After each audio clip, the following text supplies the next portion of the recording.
Disforria pós-coito? Mas que termo estranho! Talvez você já esteja familiarizado com o termo coito, que vem de sexualidade, etc. Mas disforia, o que seria? Bom, este é o nosso segundo vídeo de assuntos espontâneos que eu vou estar trazendo aqui neste canal. O plano é que em breve eu consiga também gerar aqui algumas séries de conteúdos mais longos e mais elaborados. Entretanto, eu já gostaria de ir estimulando vocês que têm nos acompanhado a raciocinar em diferentes áreas com o intuito de estarmos familiarizados com alguns aspectos relacionados à neurologia, por exemplo, o conhecimento do nosso cérebro, lóbulo frontal, os seus processos, lóbulo parietal, os seus processos, occipital, os seus processos, o lóbulo temporal, os seus processos. Cada lóbulo deste é muito importante na resolução de problemas, na tomada de decisões, naquilo que nos faz sermos seres humanos racionais. Eu tive um amigo que se apaixonou loucamente por uma jovem. Sabe aquelas paixões assim que vêm para matar?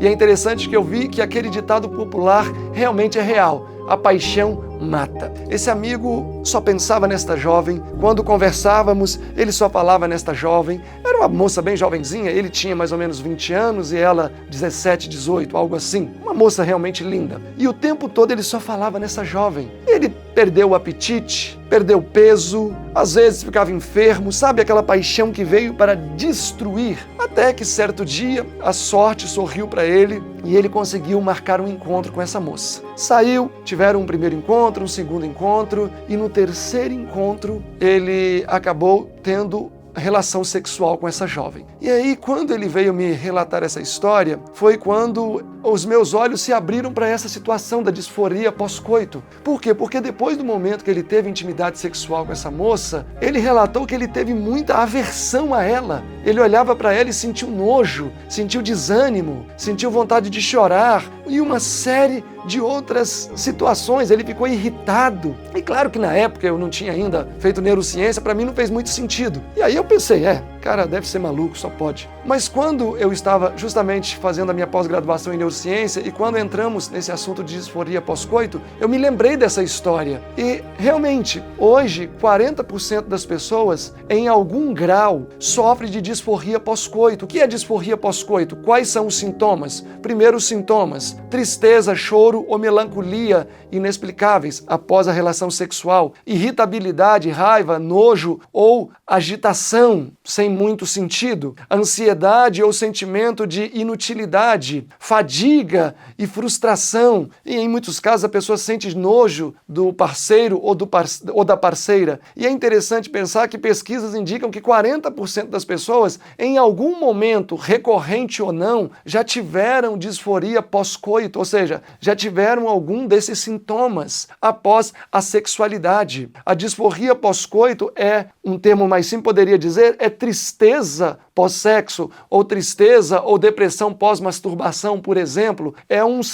estado de insatisfação pós-sexo. E isso atinge muitas pessoas. Quais são as possíveis causas que pode levar a pessoa a ter disforia pós-coito? Fatores biológicos. Primeiro, mudanças hormonais e neuroquímicas no cérebro, como liberação e queda de serotonina e dopamina após o orgasmo. Então, no momento em que a pessoa está tendo a intimidade sexual, no momento em que ela ejacula, é disparada uma bomba dopaminérgica no organismo da pessoa, neurotransmissores. Quando a pessoa ejacula e passa o orgasmo, tem uma baixa nesses hormônios, trazendo então esta sensação de tristeza, de melancolia, etc. Fatores psicológicos: estresse, crenças pessoais sobre o sexo, educação sexual repressiva ou traumas. Por exemplo, existem pessoas que têm complexo quanto, por exemplo, ao tamanho ou ao diâmetro do pênis. E aí a pessoa às vezes não tem o desempenho sexual que ela queria ter. E aí ela se sente culpada. E se ela vê que a parceira, por exemplo, ou o parceiro não teve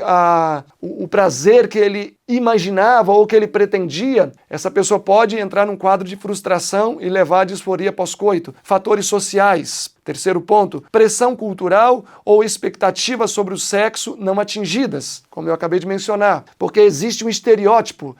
Para poder a mulher sentir prazer, o homem precisa ter este diâmetro de pênis e este tamanho. Isso pode enviesar a mente daquela pessoa e ela acabar não alcançando o que ela queria na sexualidade e por isso se frustrar e levar à disforia pós-coito. Associação com trauma. Em alguns casos pode estar ligado à história de abuso ou disfunções sexuais, como relatado em estudos, especialmente com homens. Então os homens eles são muito propensos a terem disforia pós-coito, embora isso seja uma coisa comum também na vida de mulheres. E um caso bíblico que me remonta a essa situação é uma história que está em 2 Samuel, capítulo 13, a história de Aminon. O verso 1, por exemplo, diz que ele apaixonou-se loucamente por sua irmã, meia-irmã, porque ela é filha de seu pai, mas não filha de sua mãe. E ali diz que ele se apaixonou tanto, e a paixão foi tão forte, que ele até adoeceu e emagreceu. E claro que por ser o caso de ser a irmã dele, ele não teve condições de seguir caminhos naturais para extravasar toda aquela paixão. Certa vez, então, ele solicitou ao seu pai que ela fosse até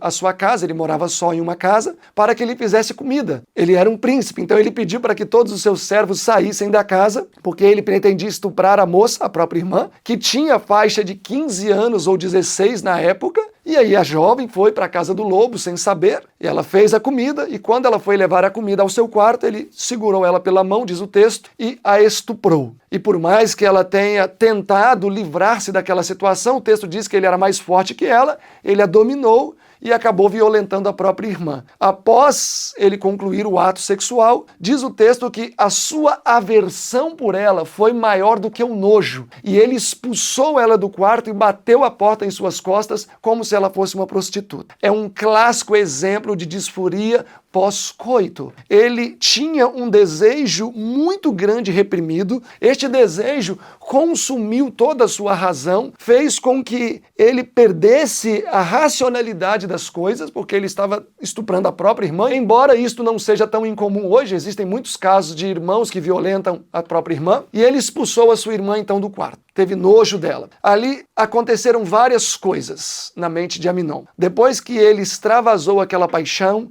depois que ele teve o prazer que ele pretendia ter, houve uma baixa de dopamina na sua mente, levando a uma sensação de decepção consigo mesmo, porque certamente ele enxergou a loucura que ele fez, ele tirou a virgindade da própria irmã, isso na época era algo muito grave, não se tem registro que essa jovem se casou depois, uma princesa, e permaneceu só na casa do seu irmão Absalão, e naturalmente foi uma tentativa de transferência de responsabilidade. Então quando ele olha para a irmã e sente nojo dela, na verdade ele estava sentindo nojo de si mesmo. Quando ele expulsa ela do quarto e a expulsou de sua casa, mandou embora, na verdade ele estava reprimindo a sua própria atitude na pessoa de Tamar. Então a disforia pós-coito muitas vezes não diz respeito ao parceiro, mas diz respeito à própria pessoa. Agora, o que fazer nessa situação? Primeiro ponto, reconhecer e validar. Entender que disforia pós-coito não é culpa do indivíduo. Pode ser que seja uma questão biológica, uma questão hormonal, uma questão de trauma do passado. Então, se você reconhece que este problema é real e que ele tem solução,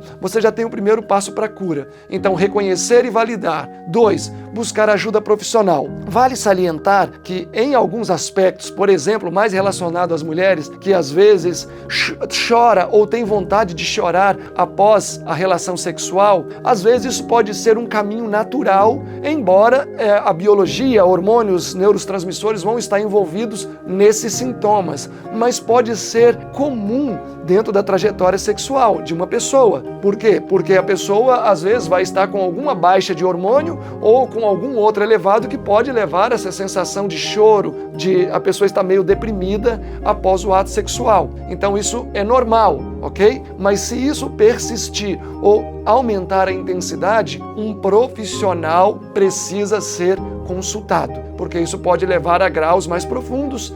Por exemplo, se a pessoa tem muita depressão pós-coito ou pós-momento sexual, a depressão pós-coito não é a depressão clínica que sabemos muito bem. É um estado de melancolia e tristeza profunda após a sexualidade, ok? Terceiro ponto, quebrar o tabu do diálogo. Talvez você pode pensar, mas eu não tenho isso não existe. Bom, em conversas extra-câmera sobre esse assunto, a cada 5 pessoas que eu conversei, 2 ou 3 me disseram que já tiveram experiências de disforia pós-coito. Então isso é muito comum, e é importante conhecer bem o tema justamente para poder você buscar a ajuda necessária ou trazer para si mesma a conscientização que é necessária para você superar esta questão. A disforia pós-coito, ela acontece mesmo em casos de sexualidade consensual e que foi prazerosa. Então é importante você se autoanalisar e ver se você toda vez que